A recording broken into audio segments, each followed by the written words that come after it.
Hi, so let's look at a more complicated problem. And the problem I have in mind is this one. So we have two blocks resting on a frictionless ramp where we have two different angles, and they're connected with a cord over a pulley. And we basically want to know how this thing is going to behave. So the question says the masses MA and MB slide on the smooth, frictionless inclines fixed as shown.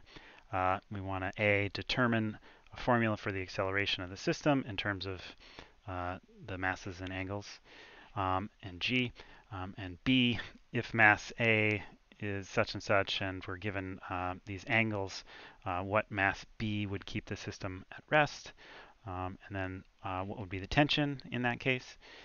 And then also see what ratio of masses would allow the masses to move at constant speed along the ramps in either direction. So what exactly are we looking for here? We want an expression for the acceleration. Really, we want an expression that's a function of MA, MB, and the various angles, theta A and B. We also want for some combination, what MB would keep the system at rest. So in other words, if the system is at rest, that means the acceleration is 0. So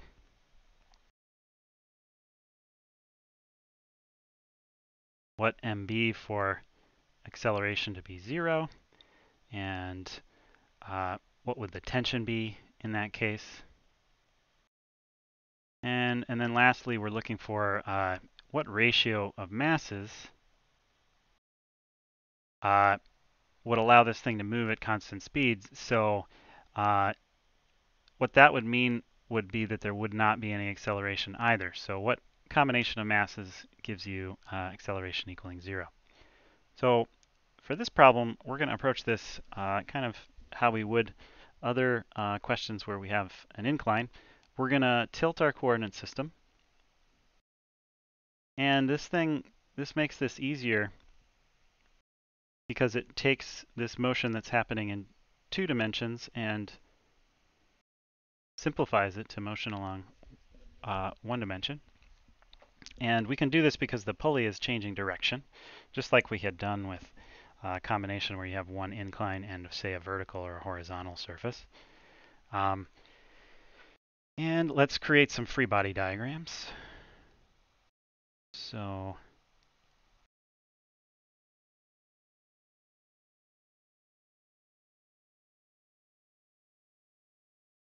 we would have, of course, the weight. We're going to have to, because we've tilted our coordinate system, we need the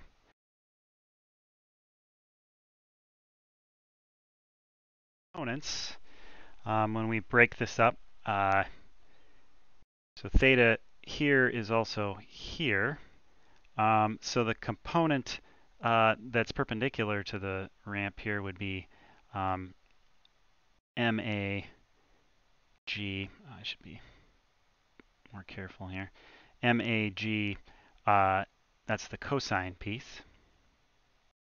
And then this one, of course, would be MAG sine. And then we have the normal force. And we're going to have the tension force. And then the other side, similar kind of situation. So this was theta A. This is theta B.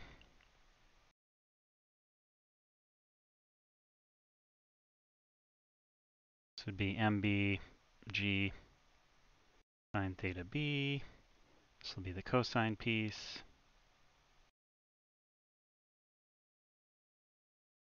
Our normal force. And of course we have the tension pointing that way. I should add these normal forces are not the same because the masses. They're different objects, but we're not going to be too concerned with the normal force because we're not dealing with friction. So I think that's our catalog of the various forces and their components. Subject to setting our coordinate systems to coordinate systems like this to help us keep track of what's positive and what's negative. So we know what we're looking for. We have our free body diagrams. Let's write some expressions for Newton's second law in x and y. So for mass A, we're not going to bother with what's happening in the y direction because that'll just determine the normal force, and we don't need that if we're in this situation. So let's look at the x direction. Some of the forces in x. We have the tension. We're going to have minus ma g sine theta a, and that's going to equal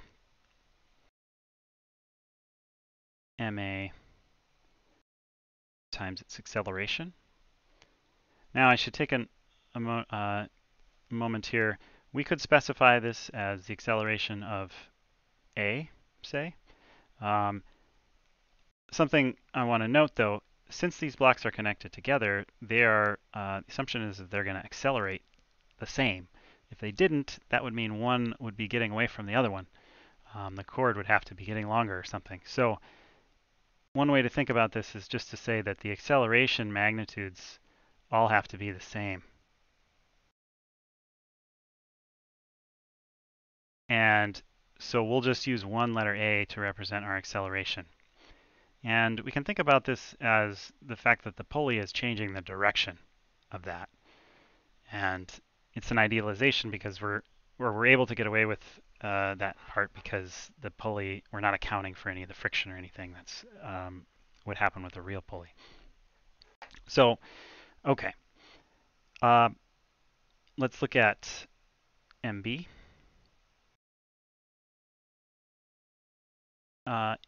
Its forces in the x direction, we're going to have negative the force of tension, positive MB g sine theta b, and this is going to equal MB a. We can do a quick check here. So if the acceleration of A, mass A, is positive, it would be moving to the right. And if the acceleration of mass B was positive, it would also be moving to the right. So these our signs look correct for that. So we have two expressions, two unknowns, the tension and the acceleration. So we want the acceleration, so let's eliminate the tension. We can sub the first expression into the second one to eliminate the tension. So let's do that. So let me just say, label these a little bit. So from 1, we can write an expression for the tension.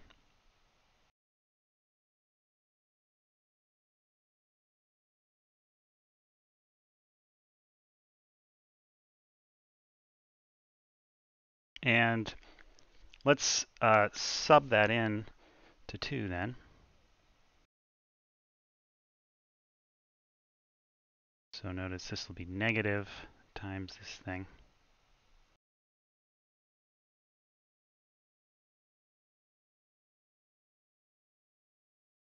Plus this piece. That'll all equal MBA. And then let's get all the acceleration involving terms on the same side. So we would have ma g sine theta a plus g sine theta b equaling ma a plus mb a. And you can see we could factor an a out of this thing. So this is the same thing as this, and then divide by that sum. So you'd have A equaling, and I'll just put this in the positive term first.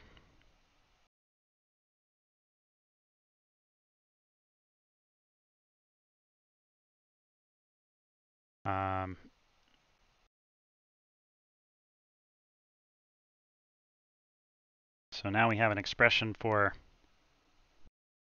the acceleration, which was the first thing that we were after.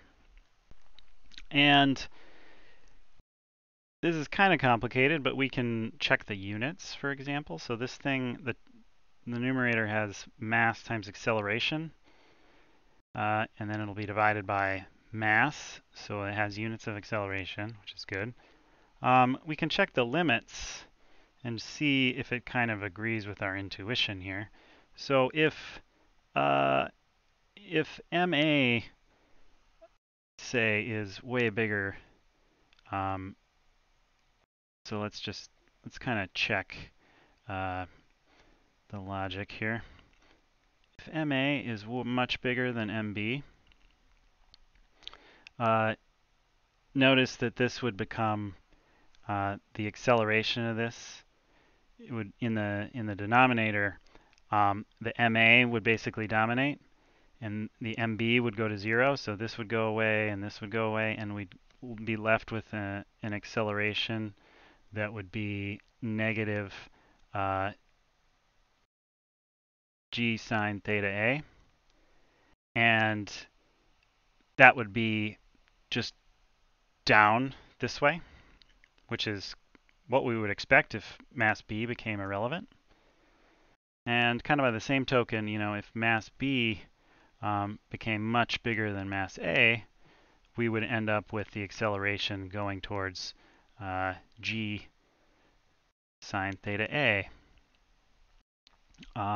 just like we would expect if we had a ramp and we weren't connected to another block, or if mass A sort of disappeared. So checks our acceleration expression kind of agrees with our intuition.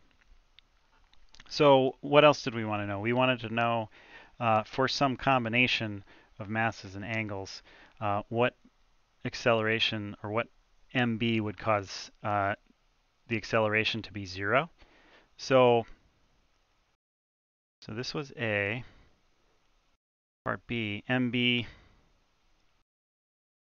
for the acceleration to be 0. Well, if we want this acceleration expression to equal 0, we want the numerator to equal 0.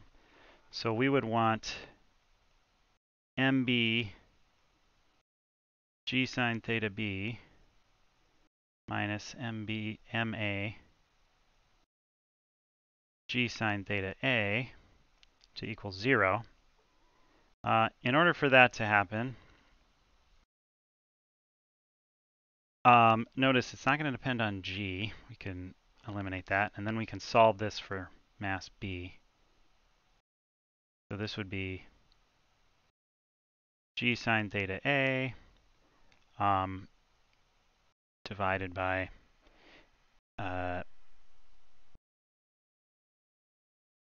sine theta b.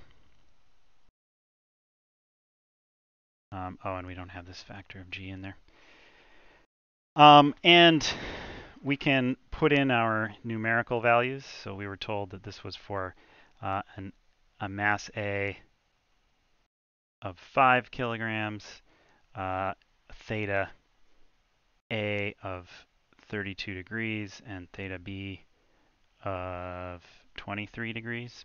So if we put those various ingredients in here,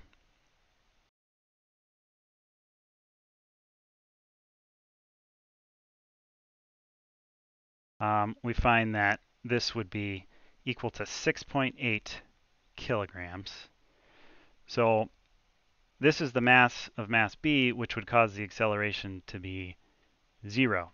So one interpretation of that would be that if it's at rest, it would stay at rest. And alternatively, if it was moving, it would not accelerate. So that gets at the last part that we're interested in. Um, what would be the mass ratio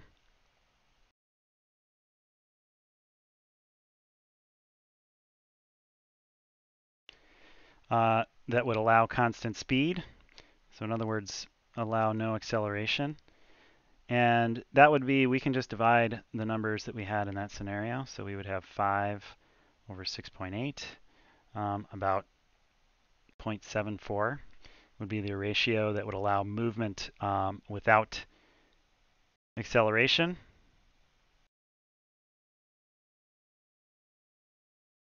So movement at constant speed. There was one other thing that we were curious about, and that was the tension. So what would the tension be for this situation where we have these various masses? So we can find that from our original expression. So we had, remember this tension expression here? So we can evaluate this with our numerical values now.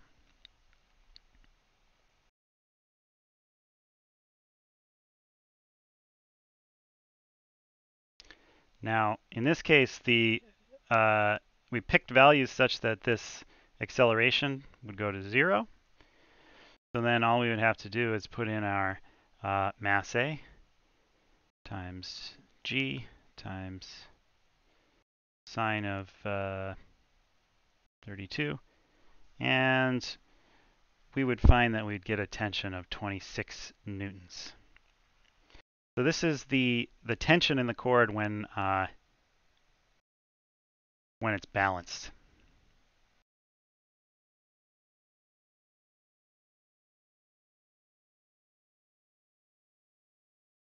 I.e. the acceleration is equal to 0. So this is a good problem. It's a little more complicated, so you can see the importance of having good free body diagrams to keep track of the various components and their directions.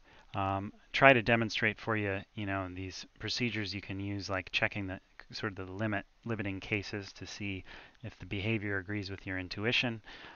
We did some numerical computations for an example situation and solved for what condition would cause this acceleration to go to 0, i.e. it's just hanging there balanced, or it's moving with a constant speed, although that situation is perhaps more difficult for us to imagine or visualize.